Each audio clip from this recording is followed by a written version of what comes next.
The 2JZ engine, an undeniable legend in the tuning world. From its roots in Fast and Furious, every single one of us have dreamed of having one under the hood. I know especially me.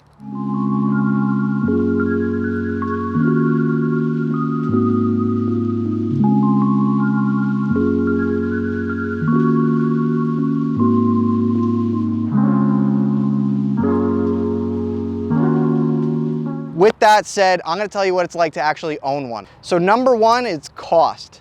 It's a big upfront cost. Nowadays, this motor, and I have a complete other video that you could check out to see my build breakdown and what it would cost to build this car today. I'll link that right there. But just to go through it quickly, realistically to build a motor, it's gonna cost about 10 grand. To do right, then you're talking about a trans. A trans, realistically, 4 or 5 grand. And this isn't talking about labor. And then you're into electrical stuff, computer, you're talking about another 3 to 5 grand. So you're in about $20,000 before you have something that's fun. This is a 1.5 JZ setup. I've had 5 motors in this car, not including different motors that I've built and sold off. So in total, I've had 5 different motors in this car. That said, you can send it to a shop and I'm sure it'd be fine the first time. I'm a little more stubborn. I also, at the time when I was building it, I didn't have the money to send it to a shop. I spent 6 months with a bunch of friends building this motor, or motor number 1, which is a 1J setup, and blew it up the next day. One day, you know? But that's what it takes. It takes the learning. And I've said this about the RX-7, and I'll say it about this car. If you look under the hood and you can't see something wrong, or you can't go ahead and check and do your own oil change, or test sensors and troubleshoot, there's a lot of stuff that you should be able to do, or else the car is gonna live at a shop. You're gonna drive it once, you're gonna hear something, you're gonna drop it off at the shop because you don't know what you're looking at. It's gonna sit at the shop for a week, and then eventually they're gonna work on it, tell you you're silly, or tell you that you got a $10,000 bill. Either one is not that fun, and it puts you with downtime. So like I said before, it's not for the faint-hearted. If you're willing to learn, then yeah, this can be your car. But without that, you really need to spend the time to understand what's going on under there. Are you willing to do all of that to get there? Blow up motors? I mean, I'm not even counting the amount of money that I've spent on multiple motor setups and selling things off. You make your money back here and there. And if you wait for deals, it comes and goes. But yeah, that's cost. The next point is comfortability. Sure, a 2J car, I mean, I'm fine with it. I'm 25. This is not, you know, the most annoying thing in the world. It's got 410 gears in it. At about 80 mile an hour on the highway, we're sitting at like 3,200-ish RPM. That can get annoying for 8 hours, I will say. I mean, after an hour, it can get annoying. But around town, it's completely fine. To work and back, completely fine. It's noisy, it's smelly. It's not as smelly as the RX-7, so my fiance likes this car more.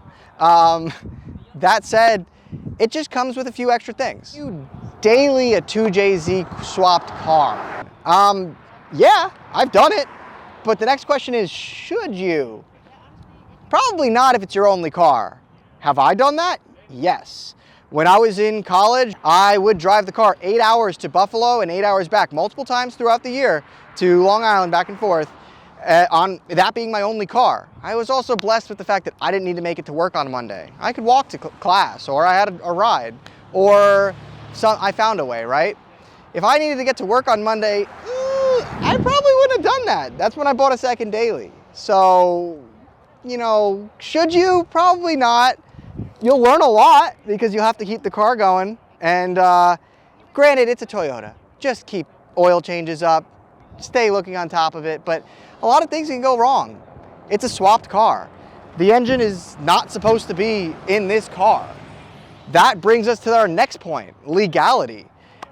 In the state that you're in, can you take another motor and is it okay to not pass an inspection?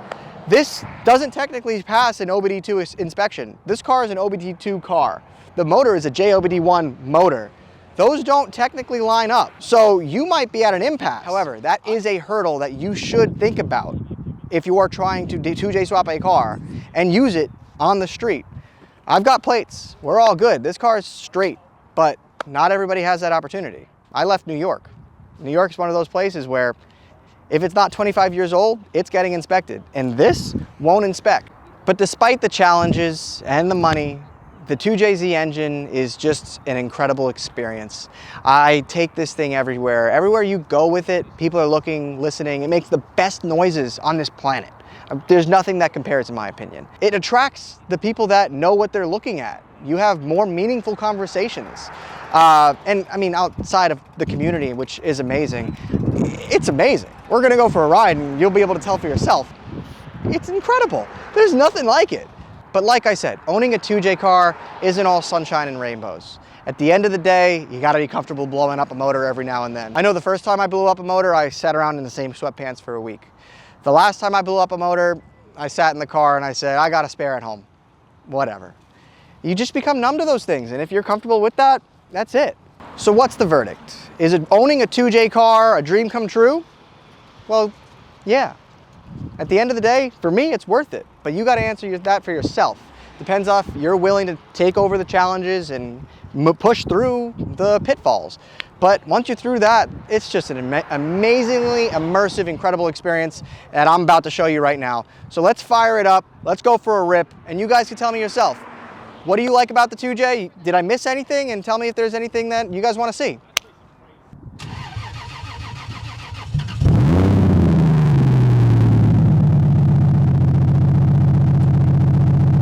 All right, so I'm taking you guys to my favorite, really close little back road. We're gonna do a quick little rip.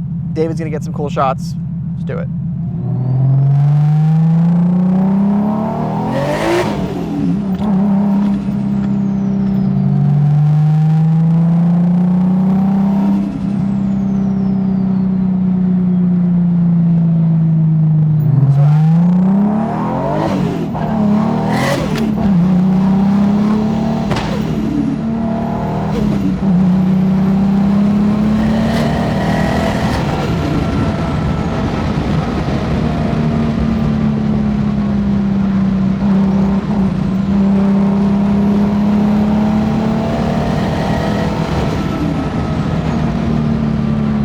Up for some reason, and that's a great example of why you need to be able to know what you're doing when you have these cars, because it just broke up. Car's been driving perfect, absolutely perfect, and I said it before, it's done, and it's breaking up a little bit up top. It's probably something simple, but I'll have to pull off when I get home, take a look at the bay, make sure nothing's out of place, and if nothing's out of place, I got to pull out my laptop, which I've got right here at all times.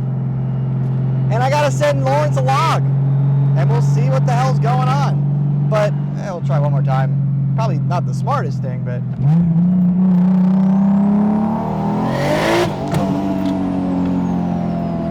$6K or so, it's breaking up. So something's up. We'll figure it out. But again, that brings us back to the fun and the not so fun. It's always a challenge, and you're always chasing something. And I love the chase. I love the build, and I'm okay with it because when it is amazing, it's amazing. It has its little fallouts, but again, this is probably something simple. So that's our video. Thank you guys for watching, and I'll see you next week.